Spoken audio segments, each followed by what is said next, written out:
it does not get hotter right now than the Hyundai Santro. You're all dying to know about the car, so we decided to put that review in here too. Now I've got two here, as you can see, and of course one is AMT and one is manual. I'm going to start though with the AMT. The Hyundai Santro, sirf naam hi kafi hai. That really and truly applies to this car. The darling of many, the once popular and best-selling Santro is back in an all-new avatar. The second generation car brings many firsts to the segment. The Santro has been launched at competitive, though not aggressive prices, and offers petrol or CNG as well as manual or AMT options.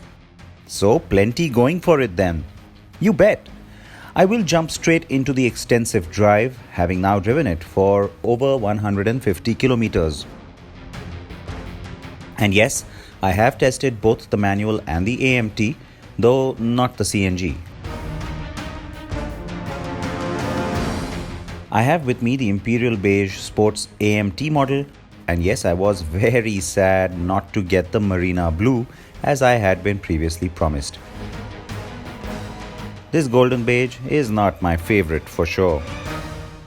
It's my second time driving the Santro already because yes, I had a first impression, very short drive at the plant in Chennai, and today the idea is to spend a substantial amount of time with it through different kinds of conditions to try and figure out everything about it. Now, I've had the chance to drive it for quite some distance already, got it through some city traffic, and now we're on a nice open highway. And I am driving the AMT first. So, second impressions now on this car. The car sports Hyundai's old faithful 1.1 litre EPSILON engine, which makes 68 bhp and 99 Nm of peak torque. It's responsive, though not electric, and does the job well enough, also owing to the fact that the car is not heavy. This despite the fact that Hyundai says it's used a fair amount of high-strength steel in the construction to make the Santro ready for crash norms that kick in next year. The first thing that grabs you about the new Santro when you begin driving is how good the car's ride quality is. That perception only strengthens as you drive further. Handling is largely satisfactory, though things do get a bit disconcerting at higher speeds. The steering is good, but not stiff enough, and so it too lacks precision at higher speeds. That's an old Hyundai problem that's reared its ugly head, even though recent models like the Verna have done so well on this front. The legend is back is what they're saying, and I can tell you that while there are these very obvious small car kind of qualities that do come through, and certain things I would have liked to see perhaps having been executed a little bit better. I would have liked a little bit more power on the engine, for example. But I believe the big USP that people are going to appreciate in the long run, and I hope from a durability point of view it does live up to that as well, is the ride quality. Now, it doesn't feel as small as it is. It doesn't feel as light as it is. And that's pretty much what's always been the downer for this segment. Any car you can think of in this space, it feels tiny and tinny when you're on the road. Not this one. It has a nice solid sort of a feel. The width has something to do with it, but it's also a nicely engineered chassis, and I think that certainly shows up, which also means that the benchmark gets much higher for products to come. So we can always hope now that the next generations from the likes of Maruti are even better.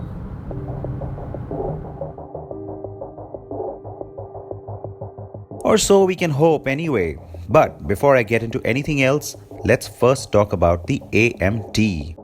Hyundai's Smart Auto has been developed at the company's Korea headquarters and is now made in India, meaning you can surely expect it to show up on other models, especially the next generation Accent and Grand i10, and maybe even the upcoming SUV codenamed QXI. Why did Hyundai decide to develop it in-house? It's made a big song and dance about that fact, unlike everybody else who went shopping to a vendor. Well, quite simply, it's a cost-related thing, but you can argue that of course you can try and squeeze a vendor for a better cost because a lot of the development cost is already taken care of and you're not really having to pay for any of that. So yes, it's not really a cost issue. It's more about trying to get A better system, and B, then hold ownership over it, which can possibly then give you a great advantage over your rivals. Now, that's a bit of a risk because you may not really end up with a better system. The good news for Hyundai, straight away I can tell you, it has. I mean, this AMT, let me put it to you in this context. Let me not get into the mechanicals of it. Of course, it has electric controllers and all of that, but I'm not going there. When Maruti first came out with AMT, I remember saying that, you know what, it's really rudimentary, but it serves a purpose. Then Tata had its AMT, and I said, this is better, it's a little bit smoother than the Maruti one. And then you had Renault, and it seemed like the Quid's AMT was, again, just taking things to a different level, even on the Duster. And finally, you had Mahindra's AMT, which really, despite using similar vendors, all of them, of course, Mahindra uses a different one, you finally felt, all right, this is as smooth as it's going to get. I have to say, the Hyundai AMT, it's very near an automatic. It's not quite an automatic, but yeah, you don't feel those little jerks and blips. Getting from 4th to 5th, sometimes, yeah, you have to really push the car a little bit hard, and then you do feel a little bit of a jerk. But otherwise, especially from 1st to 2nd, 2nd to 3rd, nice and smooth. Very, very, very comfortable, and you're going to love it in city traffic. The AMT's creep function also does work well.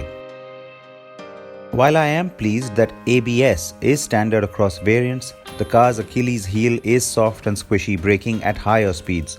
In city driving you'll be happy, but yes, the car goes all over the place when you try and slam the brakes at triple-digit speeds. Even the steering has to be grappled with to try and hold the line. There is also some oversteer that shows up in high-speed cornering.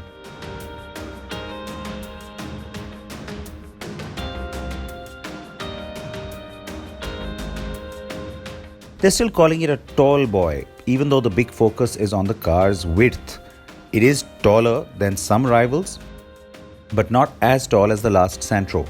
Wide, though, it certainly is. Now, I have to admit, the first time I saw the Santro in the flesh without any camouflage, I was a little disappointed because, well, I just expected, given all the boundaries that have been pushed off late by Hyundai when it comes to design, that this would be absolutely gorgeous, weak in the knees kind of gorgeous. Didn't happen, but it's still modern looking, I'll give you that. It does have the Cascade family grille up front and yet its own elements because the hood line is up here, the headlight as well as even the fog light climbing much higher for Hyundai. And then as you come around to the side and in that fender, you start to see hints of the Grand i10 and also, of course, even the previous i10. And then you've got these character lines. Now, I was told the first time I saw it by some people at Hyundai India that those are the elephant ears, but boomerang is what they're going with officially. You also see another defining line back here coming into the door and into that rear fender. And lastly, another thing that's sort of defining is this little dip that you see. So that belt line isn't straight, that's unusual. The idea is to give the rear passengers a little better sense of space, and that's why that's been dipped down a little bit. The other big disappointment, the tail light. It could have been so much nicer. It's just so simple, very old style. Yeah, doesn't really work for me. But the rear bumper with its two-tone and even the way the tailgate has been done, also quite nice.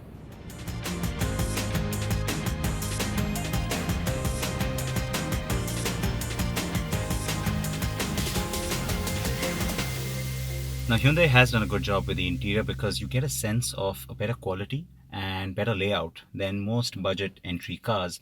And the two-tone dash works because, again, like I said, you get a perceived sense of quality from it.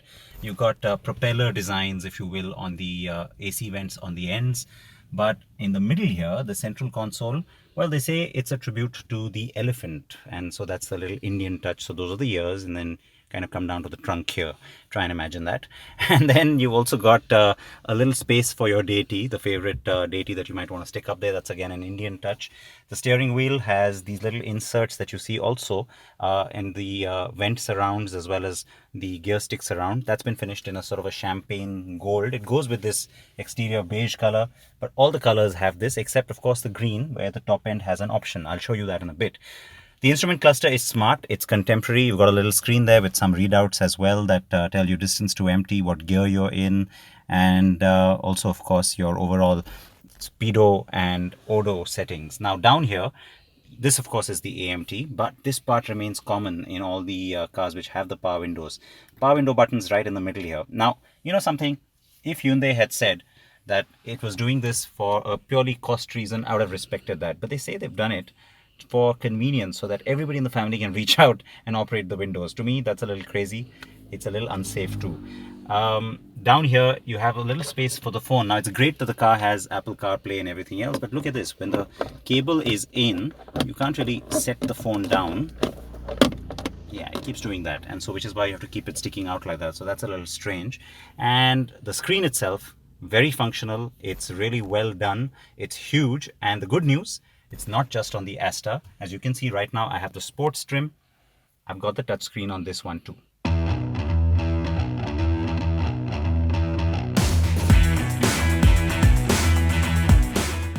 At the rear, the sense of space is what will grab you.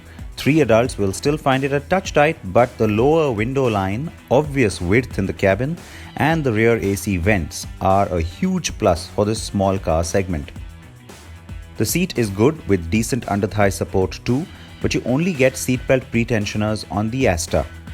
Now, I want to say that I would have liked to have seen Hyundai take the bold step and make those pretensioners and offer dual airbags as standard. By besting the government-mandated requirement and also blowing the competition sky high. On the Santro though, you get the driver's side airbag and ABS or anti-lock brakes as standard. Even the auto door locking function as you drive away is restricted to the ASTA only, but you get central locking on some of the other variants. Boot space is a good 235 litres.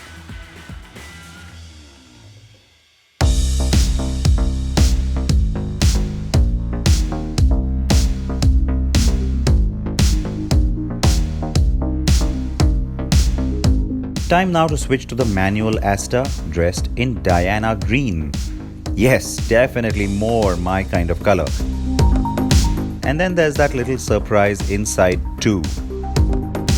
Obvious differences between the AMT and the manual, and in this particular case even in terms of trim, because on the ASTA, on the Diana green, you get this all black cabin which is absolutely sexy by comparison. I love it. I wish there were more options like this. I wish they did this with every color, and I wish it wasn't just on the ASTA and just on the manual, but you know, that's the way it is. And so at least I'm glad that they've done this in terms of an experiment. How does it drive? Well, I'll tell you that. Let me just get used to it a little bit. The manual gives you a much better sense of control instantly. The gearbox is well mated to this engine, and so the ratios are well worked out too. It's a 5-speed of course, the same unit that's coupled with the AMT in the Smart Auto. So the response is obviously a lot more definitive. You get a more instant response too, because you're not waiting for that AMT to kick in at any point. You're always controlling it yourself. And so yes, it becomes a lot sportier when you're driving this car. It's the more fun car to drive, but you know, that's nothing new. It's the case with every AMT versus every manual counterpart. So you will enjoy driving this one a lot more. Is it as convenient as the other one? Of course not. And that's the whole idea behind the AMT in the first place. The Santro could have used the 1.2 or even the 0.8 Kappa, but Hyundai wanted to keep costs in check, offer good mileage, and also very clearly wanted to offer a 4-cylinder unit in the sea of 3 pots in this segment. The numbers read well, but the engine tends to get quite wheezy at higher revs.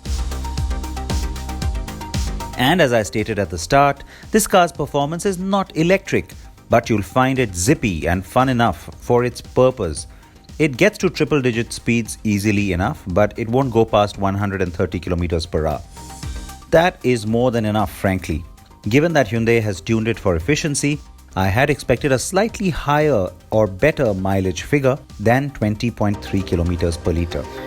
But that's a good number still. And unlike my first impression of the AMT being wafty compared to the manual, today's drive of the actual production spec car has me quite satisfied that they're not that different. That's just as well, since Hyundai says its pre-bookings that opened ahead of the launch already sees a 33% demand for the AMT variants. I suspect as more people drive the car themselves, that percentage will likely rise. So the Santro is back, the legend with it. The car does live up to that name, even though there were some obvious things I feel that could have made it even better. It's likely to become a runaway success for several reasons. So I will end by saying this. Your move, Maruti.